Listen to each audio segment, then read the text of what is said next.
অবস্থার থেকে অনেক অনেক গুণ ভালো ছিল। মানুষের মুখে মুখে শুনি আগে সরকার ভালো ছিল, আমরা এখন ভালো নেই। প্রয়োজনে আমরা তাকে আবার ক্ষমতায় দেখতে চাই, এটা জনগণের কথা।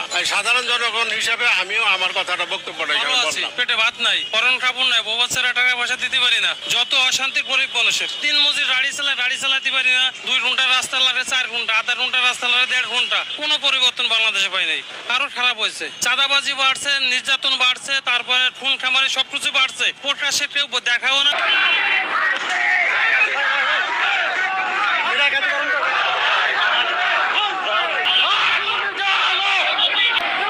ক্রান্তি লগ্নে মাননীয় প্রধানমন্ত্রী আমাদের পাশে নাই, আমরা তার পক্ষে।